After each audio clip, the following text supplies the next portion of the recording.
había muchísimas fuentes, no era agua corriente, pero estaba todo muy cerquita de casa. Suelo decir, como anécdota de Julia, la mujer de Agripa, era una libertina, porque estoy utilizando un eufemismo, es decir, se acostaba con todos, y llegaron a tener varios hijos, 5 hijos, y un día a Julia se le reprochó que ninguno de sus hijos se parecía a Agripa, y ella dijo, es que tengo el barco lleno y no pueden entrar más marineros. Podéis imaginar lo que quería decir con todo esto. Características entonces, o dos rasgos fundamentales de Agripa: fidelidad absoluta a Augusto, un gran arquitecto, llevó a cabo además en Roma 2 acueductos, construyó termas, baños públicos y sobre todo un gran general. Estuvo en Mérida, y aquí en Mérida, que es donde están ahora vuestros compañeros de primero de bachillerato, inauguró o fundó el Teatro de Mérida, que tiene una capacidad casi para 6.000 personas.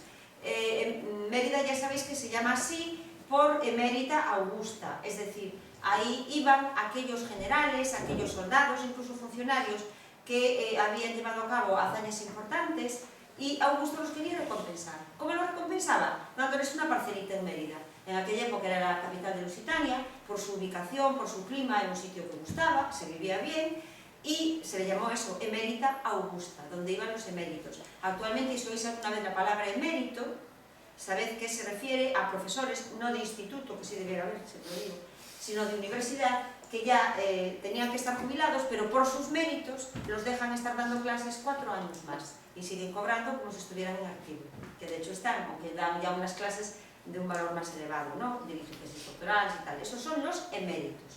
Bueno, ya acabé con Agripa. Ahora voy a seguir el orden de Mónica, con Marco Aurelio, me parece, sí. Marco Aurelio es muy posterior. Nació en el año 121 y murió en el año 180. Voy a ser rápida. Cuando lleguen los 10 minutos y medio, me avisáis, y medio, ya empezamos. Marco Aurelio se llamaba el emperador filósofo. Él no era un hombre que tuviera lo que hay que tener para ser un emperador, dotes de mando, ni tampoco le gustaba. Se llamaba Verissimus, es decir, el más auténtico, el más verdadero, porque, entre otras cosas, Roma había pasado por muchas calamidades y muchas de ellas debido a la política de sus emperadores. Era un hombre frugal que practicaba lo que se llama la filosofía estoica. ¿Sabéis lo que es el estoicismo? No, padre. Sí. ¿Qué es? Rápido, rápido. Ahora no son capaces. Sí, bueno, no tan rápido. El estoicismo es una corriente filosófica que lo que defiende es la austeridad. ¿Vale? Todo lo que nosotros podemos considerar bienes muy útiles y muy necesarios, los estoicos no. Incluso se dice que Marco Aurelio a los 12 años, se crió con su abuelo porque era huérfano, ya desde muy jovencito, mandó sacar de su habitación la cama y dormía en el suelo y hacía ayuno. Y eso repercutió negativamente sobre su salud. Es decir, que él era un auténtico filósofo. Pero también fue un buen emperador, en el sentido de que miró por el pueblo. Lo que ocurre es que, ante todo, era un pensador y le costaba mucho trabajo dirigir campañas militares que se centraban sobre todo en Germania. Las tribus germanas andaban muy revueltas en aquella época. Y en Dalmacia lo mismo, la actual Rumanía. Estuvo allí, mandó muchas veces a sus hombres, a sus generales, entre ellos uno que iba a ser emperador con él y luego no lo fue, tampoco le importó, que se llamaba Lucio Vero. Este señor Lucio Vero era el Marco Antonio de Marco Aurelio, de la misma manera que Marco Antonio lo era de Julio César. Se fue a una campaña militar, me parece que fue a Antioquía, no estoy muy segura, pero creo que sí. Y allí conoció a una señora guapísima, que era la reina de Antioquía, que se llamaba Pantea, que se acostaba muy bien y se reía mucho y era muy inteligente y era muy bella, y entonces se quedó allí. Le pasó como esta Pantea era la Cleopatra anterior. Decían los romanos que le había dado un bebedizo y que se había quedado sin memoria, otros decían que estaba completamente obnubilado por ella. En realidad, con que fuera guapa y supiera manejarlo, ya llegaba, y eso fue lo que ocurrió. Pero este Lucio Vero mandó por mandato por orden de Marco Aurelio a otros generales a luchar contra esas tribus. Y ahí se vio el genio militar que tenía Marco Aurelio. Aunque todo era sobre papel, porque él en principio no iba, mandaba a esta gente y ganaron la guerra, o estas batallas. Entonces este Lucio Vero, que estaba enamorado de esta Pantea, marchó a Roma, allí hubo un gran triunfo, y después de esto volvió otra vez a haber revolución, siempre en las zonas de arriba, en el norte de Europa. Y allá, esta vez, mandó a otro general. Este Marco Aurelio estaba casado con una señora que se llamaba Faustina, que era bastante libertina también, Tuvieron varios hijos, el único que os va a sonar, bueno, dos, Lucila y Cómodo. Lucila estaba casado con ese Lucio Vero, ya veis que los cuernos aquí, la cornamenta era continua, y el mejor favor que le pudo hacer Lucio Vero a su mujer fue morir. Enviudó enseguida a la chica y quedó en paz.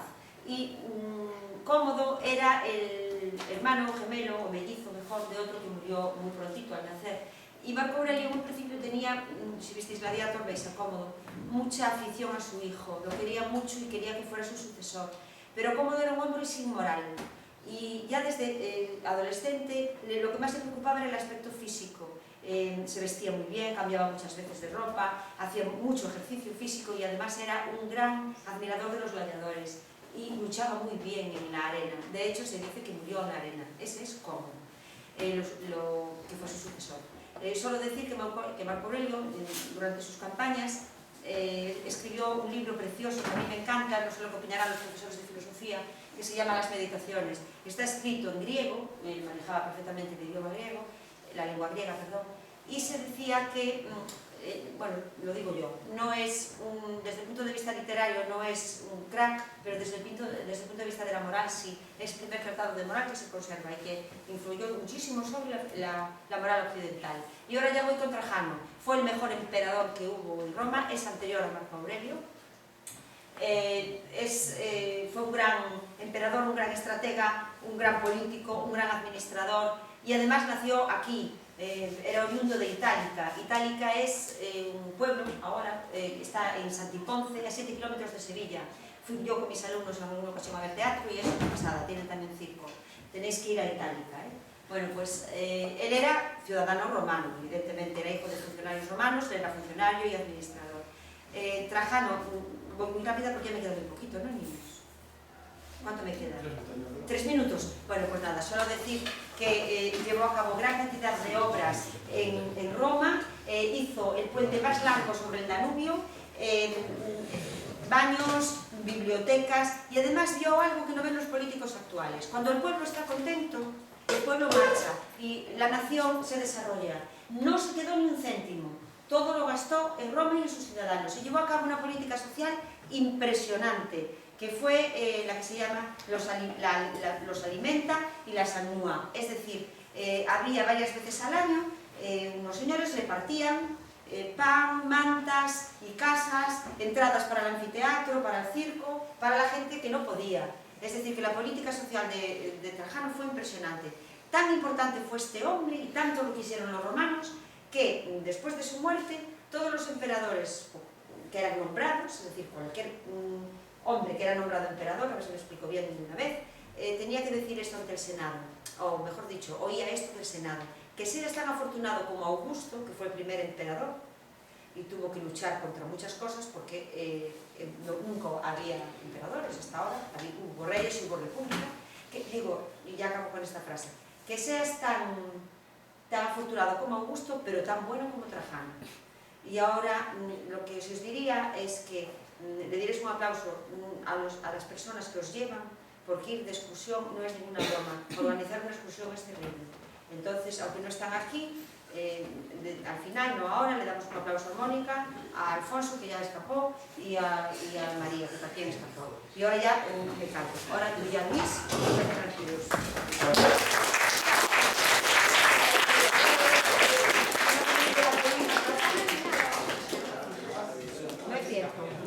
Bueno, non sei se vos explicaron algo de Roma.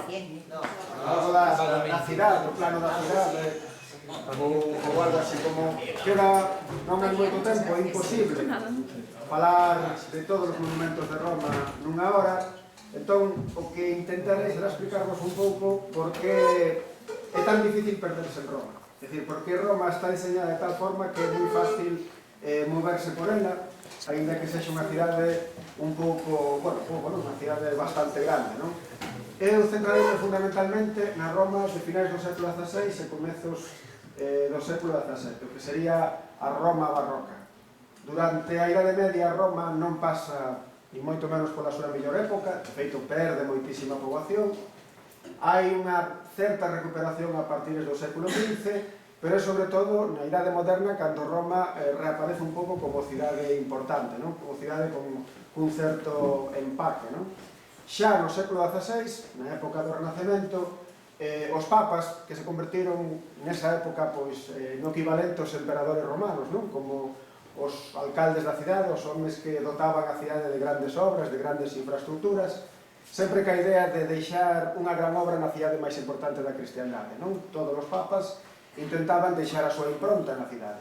Pois os papas do Renacemento preocupáronse bastante por mellorar o aspecto dunha cidade que estaba como moi abandonada. As ruínas romanas, a Roma medieval tampouco que tivera grandes construccións quitando nos primeiros séculos, e entón no século XVI hai unha tímida recuperación. O problema do século XVI é que casi todos os esforzos van quedar concentrados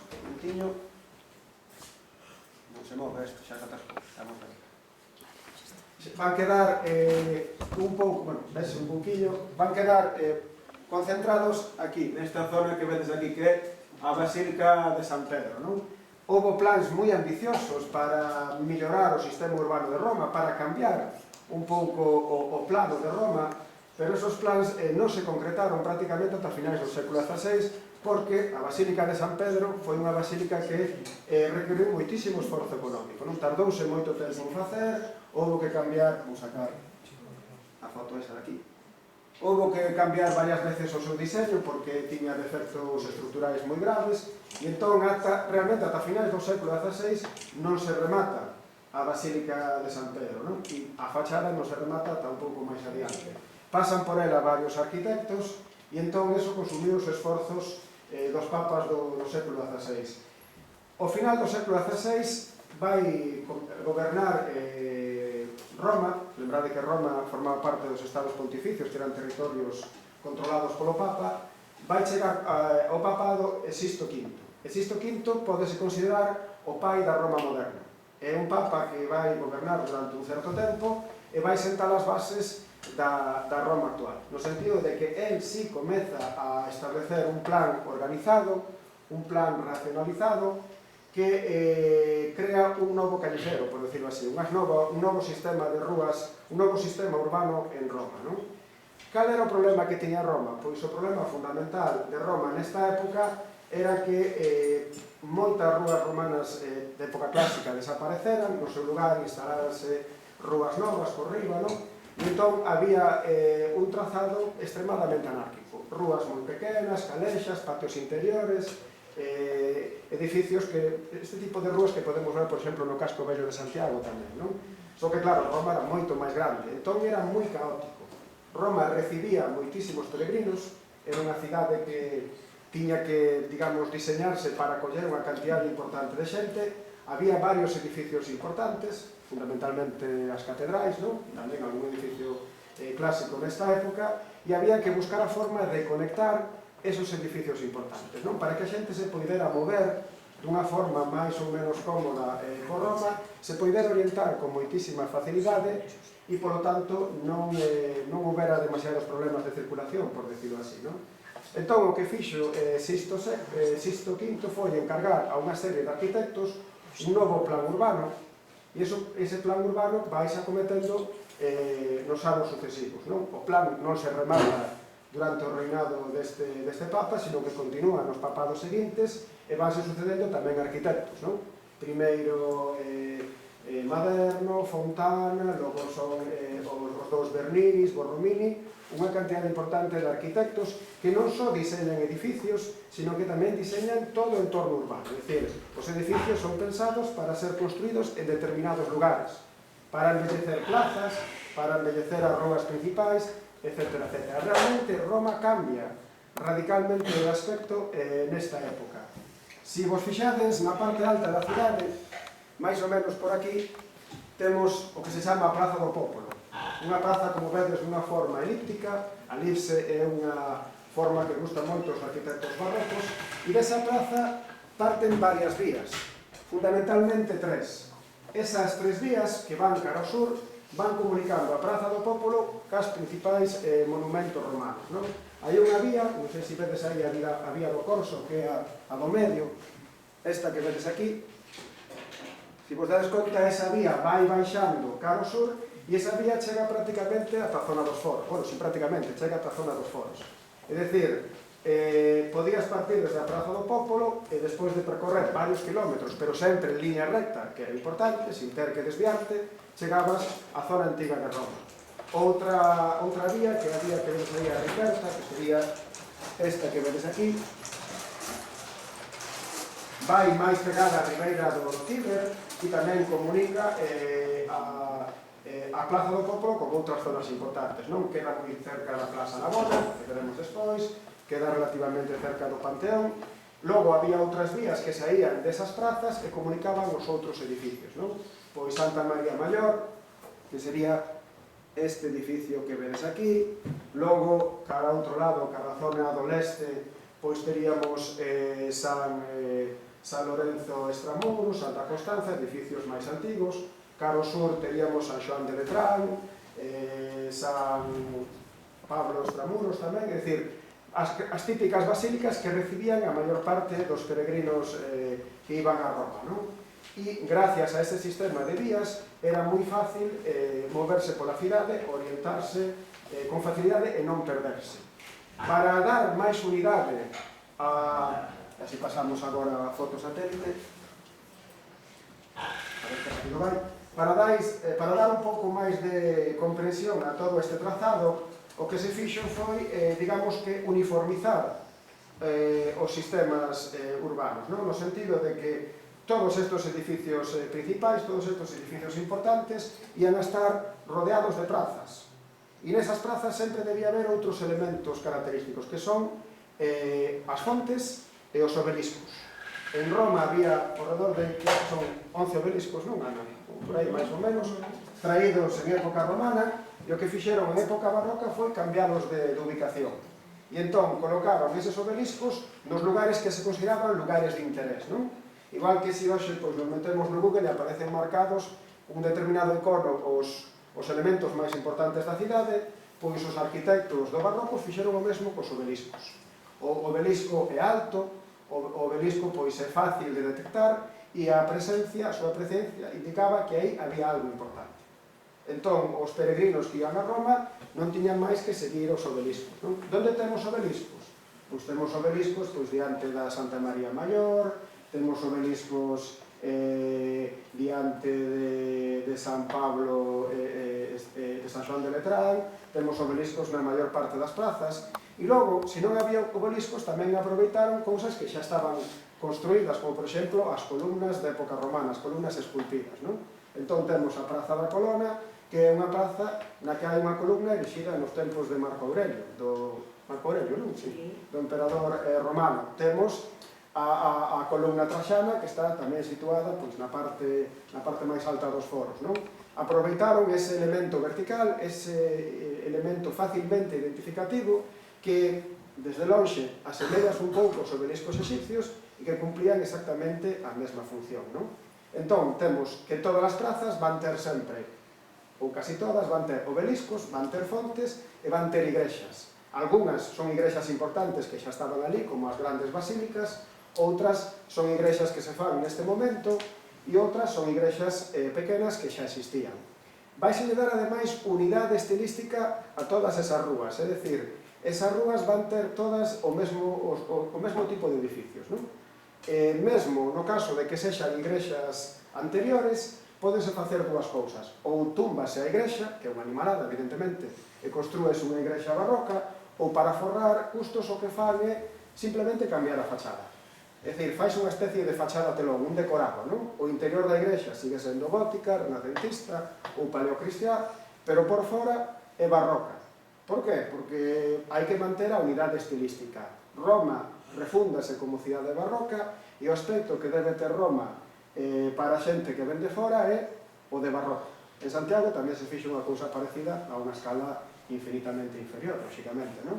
Pero é unha idea urbanista moi avanzada, non? No sentido de que a cidade ten que ter un diseño unitario, unha unidade estilística que faga que o conxunto sexa moito máis armónico e posiblemente moito máis bonito, non? Entón, ás veces veredes fachadas igrexas, como por exemplo a igrexa de Minerva, que está moi pouca distancia do Panteón, creo que pasades por ali, a ver se me ubico agora por aquí.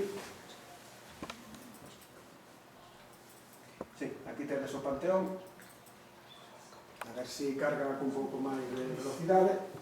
Pois por aquí está esta igrexa que vedes aquí, Santa María sopra Minerva. Esta igrexa, por fora, é unha igrexa, non temos aquí opción de meternos, non? Esta igrexa por fora ten unha fachada barroca, e entón dentro do conxunto non desentona, e sin embargo por dentro é unha igrexa gótica, con bóveda de crucería e todo iso. Por qué? Porque os urbanistas non se van meter no interior dos edificios, non? O que buscan é o externo, non? O elemento que combina co resto da rúa, co resto da praza. Aquí xa temos un obelisco, por exemplo, outro elemento dos que falábamos. Foi tan obsesivo ese afán de unificar o aspecto externo dos edificios de Roma nesta zona que, por exemplo, o edificio que temos ao lado, este edificio enorme que vedes aquí, que posiblemente sexa o millor edificio do mundo clásico a nivel técnico, o Panteón, pois no Panteón vedes que hai unha especie de rectángulo, non? Na parte, o que sería o pórtico que fai o vestíbulo do edificio, pois nesa superficie rectangular, en época barroca, chantaronlle dúas torres. Para que? Para intentar darlle ao Panteón un aspecto máis cristián, non? Agora non están porque se desmantelaron, creo que foi no século XX xa, para intentar que os edificios máis antigos recuperaron un pouco ese aspecto antigo, non? Pero todos os edificios de Roma foron enmascarados de alguna maneira. Foron tapados con elementos de época barroca. Algúns quedaron, outros foron sustituídos fundamentalmente no século XX. Imos ver algún exemplo de fontes, de plazas grandes. Normalmente as plazas tenden a ser de forma rectangular ou de forma elíptica. Hai unha excepción a isto, que é esta praza longa que vedes aquí, que é Plaza Navona. Logo vemos algunha imaxe máis en detalle. A Plaza Navona, como vedes, é unha praza un pouco diferente, non? Unha praza moi alongada, cas esquinas redondeadas. Hai unha razón práctica, por decirlo así, e é que esta praza foi construída onde antes había un antigo circo, un circo romano, non? Entón, ao longo da Idade Media, o circo foi desaparecendo, pero as casas aproveitaban a estructura do circo para construirse, non? Aproveitaban eses muros. E entón quedou esa estructura tan extraña que vedes aí. O que fixeron os barrocos foi respetar o aspecto xeral da praza, pero dotala de elementos novos, non? Vedes que aquí temos, por un lado, unha gran igrexa, que é esta igrexa que vedes aquí, a igrexa de Santa Inés, ou de Santa Agnese en italiano, unha igrexa típicamente barroca, a ver se podemos baixar un pouco.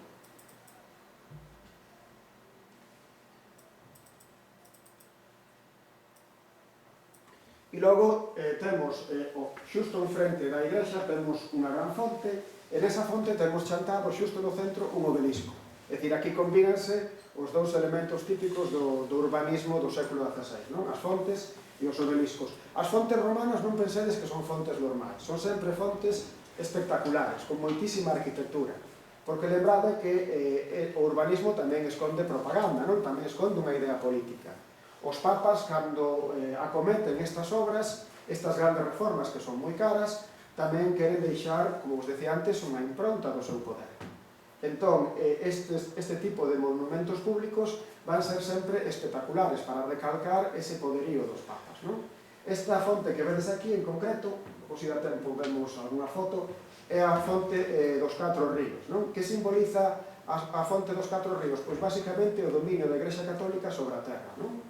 Aquí aparecen representados os 4 ríos, segundo decía, máis grandes da terra, non? O río Ganxes, o río Nilo, o río da Plata e o río Danubio, é dicir, os ríos dos 4 continentes coñecidos, e sobre esa estructura dos ríos chántase o obelisco e enriba do obelisco unha cruz. Os obeliscos sempre rematan con motivos cristiáns. Que quere decir todo iso? Pois quere decir que a Igrexa Católica predomina sobre todo o mundo, estende a súa influencia a nivel mundial, non? E os ríos sométense ao dictado do Papa. É dicir, a idea propagandística é bastante clara. Por que hai tantas fontes nesta época? Porque unha das cousas, das reformas, das obras importantes que fan os papas neste período é reconstruir parte dos acueductos romanos de feito reconstrúen e amplían dous deles e gracias a eso chegan moita auga a Roma e por eso é posible manter este sistema hidráulico tan complexo, non? Estas fontes teñen por debaixo un traballo subterráneo notable, traballo que era diseñado por os propios arquitectos, é dicir, os arquitectos barrocos son arquitectos, son urbanistas e son tamén prácticamente enxeñeiros, non? É xente moi capacitada. Neste caso, como a plaza é grande e alongada, en vez de ter unha única fonte, temos tres. A do medio sería a fonte máis importante, a máis espectacular, as outras dúas son algo máis pequeniñas. Fixadevos que nas prazas converxen moitísimas rúas, non? Isto tamén foi pensado a posta para utilizar as prazas como elementos de referencia, non? A xente perdías un pouquiño, chegaba ás prazas, desas prazas arrancaban moitísimas rúas e entón era fácil volver a orientarse, a topar o camiño indicado para chegar desde aquí a, pois o que sei, a Santa María Maior, a San Pablo, a zona do Foro, etc. Non? As rúas tamén están pensadas para que teñan moita visibilidade, non? E de feito, normalmente nas prazas, sempre nas rúas que converxen nas prazas, desde algunha delas sempre podemos ver algún monumento importante da praza, é dicir, para que desde moi lonxe poidamos ver, aí vese a esquina dunha fonte, isto debe ser unha praza importante, ou vese o obelisco, ou vese a cúpula dunha igrexa, son moi típicas as igrexas cupuladas na Roma barroca, non? E entón, claro, desde moitísima distancia sabes que ali hai algo importante, chegas á praza, sabes que praza é, sabes máis ou menos onde está no plano de Roma e podes te orientar, non? Por eso vos decía que en Roma na Roma antiga, é relativamente difícil perderse, non? Está todo moi ben diseñado. Algúnas destas rúas son rúas moi longas e son tamén moi anchas, é dicir, son anormalmente anchas, agora non, porque estamos afeitos a ver rúas anchas, pero pensade que isto construíse no século XVII. No século XVII Roma ten ao redor de 150.000 habitantes. Non é unha cidade tan grande, non hai coches, bueno, coches de cabalos, non? Pero non hai tantos como automóviles hai hoxe. E entón, aparentemente non ten sentido porque se fan rúas tan amplas, non? Pois unha das razóns é justamente isa, que as rúas teñen visibilidade, que se poida ver as distintas rúas que converxen na rúa principal e desde esa esquina poder ver a onde van dar esas rúas secundarias. E entón, localizar moito mellor os edificios, non? Os elementos representativos. O caso máis descarado de rúa absolutamente desproporcionada sería a avenida que vai dar á Rúa de San Pedro. Perdón, a Rúa de San Pedro non, a Catedral de San Pedro. Que está xustamente nesa parte que non sei. Bueno, a Basílica de San Pedro é ese edificio enorme que temos na esquina superior. Este de aquí, non? E fixadevos que escapas un pouco do trazado urbán que vimos ata agora, porque claro, está ao outro lado do río, non? Ten un plantexamento un pouco independente. Pero fixadevos que hai unha rúa moi ampla, non moi longa, pero si moi ampla, que arranca dese edificio que tedes arriba, que é o Castelo de San Ángelo, que era unha das residencias papais, e que vai dar a Plaza de San Pedro, esa plaza enorme que vedes aquí, e por último, a Basílica. Fixadevos no ancho, cando se poida. Fixadevos no ancho desta vía, non? Ainda sigue sendo unha vía ampla para os estándares actuais, unha vía que pode absorber moitísimo tráfico rodado, pero é que esta vía fixose a finais do século XVI, comezos do século XVII. Por que se fixo unha vía tan grande se en principio non é necesario? Pois por unha razón moi simple, porque aí está o monumento máis importante de Roma, non? A onde acudían a maior parte dos peregrinos, non? E entón unha vía que se construe enorme para dotala dunha certa capacidade que permita o movimento da xente. E logo tamén, como sempre, está a cuestión propagandística, non? É o edificio emblemático de Roma, pois exixe un tratamento urbanístico especial, non? Os peregrinos que chegan a Roma teñen que ser conscientes do poderío da Igrexa Católica, non? A Basílica de San Pedro é o corazón da Igrexa Católica. Por lo tanto, os accesos a ese corazón teñen que ser espectaculares, non? Por eso, créase esta vía tan grande, a vía da conciliación, non? E por eso, diseñase esa enorme praza que vedes aquí, unha praza que, como vedes, combina distintas formas, non? Unha forma elíptica central, unhas formas lixeiramente trapezoidal a entrada, unha forma rectangular, e logo, o que está no medio, para variar, é un obelisco. Lembrade que os obeliscos sempre sinalan os edificios principais. Temos aos lados dúas fontes, pero que non son especialmente espectaculares, valga a redundancia. E aquí tedes a basílica. Para que fixadevos no tamaño que ten a praza, esas tintas negras que vedes por aí son persoas, non? É dicir, é un edificio enorme. E é un edificio diseñado para causar un certo impacto na xente que observa por primeira vez.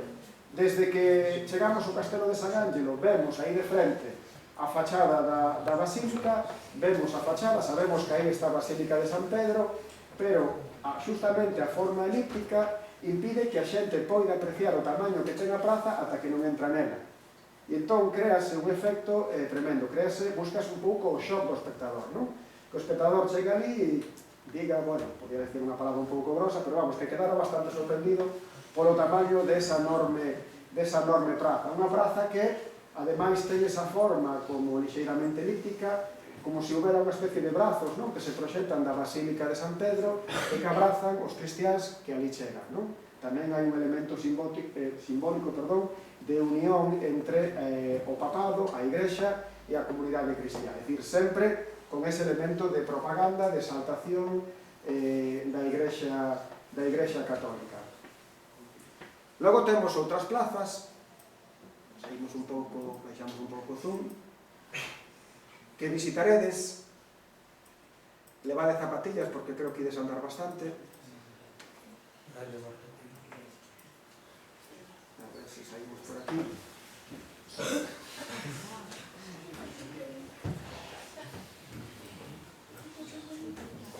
E quizáis a plaza máis coñecida de Roma sexa esta que vedes aquí. Logo, se hai tempo, non hai moito tempo. Esta é a plaza máis coñecida, que é a Fontana de Trevi. Esta praza é posterior. Esta praza comezas a planificar no século XVII, pero realmente esa fonte enorme que vedes non se construe ata o século XVIII. Unha cousa curiosa do século XVIII é que as prazas, as fontes, volvense moito máis espectaculares, non? É dicir, hai un aumento do elemento decorativo dentro das prazas, non? Quizáis porque os arquitectos do século XVIII non teñen máis remedio que xogar ca espectacularidade para superar un pouco os arquitectos do século XVII, non? Que foron os que diseñaron a cidade. Esta Fontana de Trevi é unha fonte totalmente desmesurada, non? En tamaño, porque se vos dades conta, a fonte come esa praza.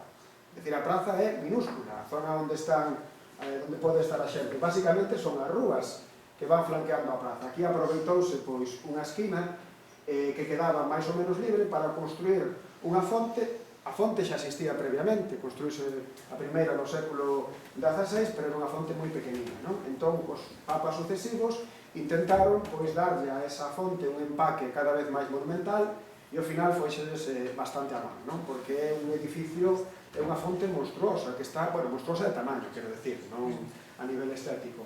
É extremadamente grande, que mesmo ten un componente arquitectónico moi notable, non? Porque tamén está vinculada a fachada do edificio que tedes detrás, non? Logo, non vos falei das igrexas, pero non vos falei dos palacios. En Roma, veredes que hai moitos palacios. Os palacios tamén son elementos importantes, non? Tamén teñen as súas prazas correspondentes, as súas fontes diante, o seu correspondente obelisco. Por aquí está, a moi pouca distancia, hai dous palacios que están a relativamente pouca distancia, que son o Palacio de Barberini e o Palacio do Quirinal. Que son esos palacios? Ou por que se construíron? Pois os palacios eran moitas veces residencias privadas dos papas, non? Os papas pertencían á gran aristocracia romana, moitos deles, e os palacios eran as residencias das súas familias, non? Hoxe moitos deles son institucións públicas, non? A residencia a sede do goberno italiano, a residencia do primeiro ministro, etc. Nesta época eran residencias papais. Lembrade que o Papa é o señor de Roma ata ben entrado o século XIX e tiña o control absoluto da cidade, e entón, ao longo da historia, cada papa pois tiña o seu palacio correspondiente, ordenou a construción de determinadas igrexas, etc. Veredes que todas estas obras levan sempre un escudo. Nese escudo sempre tedes arriba unha tiara, a tiara do Papa, non? Para identificar esa obra como obra financiada polo papado. O que varía é o resto do escudo, porque cada Papa ten un escudo distinto. Estamos no antigo réxime, lembrade que aínda é moi importante a cuestión da heráldica, e cada Papa ten o seu escudo para que as obras que construen pois leven claramente a súa asignatura, é dicir, que todo mundo que pase por Roma saiba quen ordenou a construción dese determinado edificio. E logo, un pouco máis ao norte, vou baixar a zona outra vez, teríamos outra plaza que é moi coñecida, tamén do século XVIII, que saen moitas películas, que é a Praza de España. A Praza de España, curiosamente, é máis coñecida como unha especie de escalinata que como unha praza. O que temos aí son dúas rúas que discurren a distinto desnivel. Xa sabedes que dende a fundación de Roma, pois Roma está sentada sobre 7 outeiros, non? E, lóxicamente, a cidade ten que reflexar os desniveis orográficos que tiña o propio emplazamento natural. Aquí sucede iso, non? A rúa que vai por abaixo está moito máis baixa que a rúa que vai por riba. Entón, para superar ese desnivel, o que se fixo foi construir esa pequena praza intermedia e esa enorme escalinata en dous tramos, non?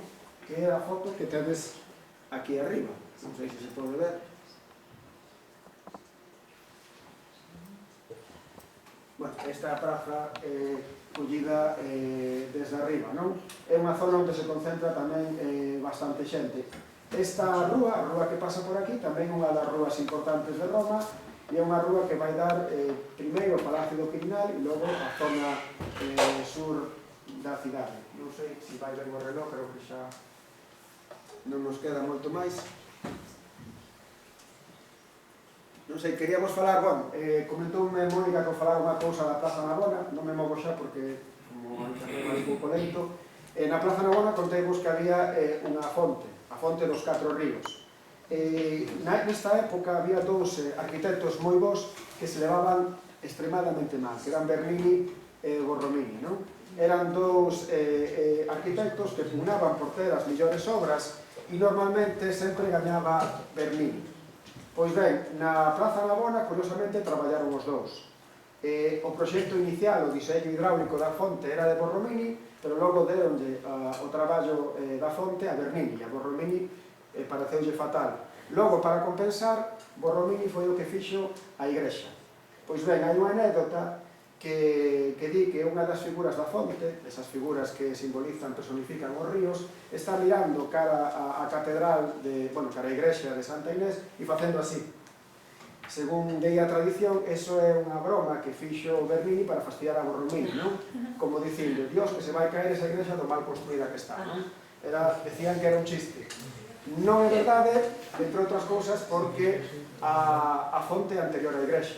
Entón era imposible que o poidera facer, pero veredes que coincide xustamente de casualidade, non? Está poñendo así como un xesto de espanto, mirando cara a igrexa construída polo outro. Pero forma parte das lendas da cidade. Perdona, Luis, e Borromini se suicidou? Llegou a suicidarse, non?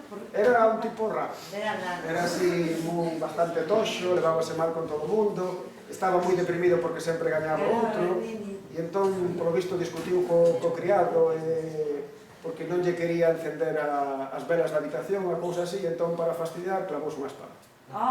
E contamos as últimas bastantes. Espera, como? Sí, esta sí. A ver, sendo un arquitecto moi bo, realmente merecía ter traballado moito máis en Roma. O que pasa é que se levaba con todo o mundo e entón... Pero hoy está considerado, ¿no? Bueno, Gracias. Oye, otra...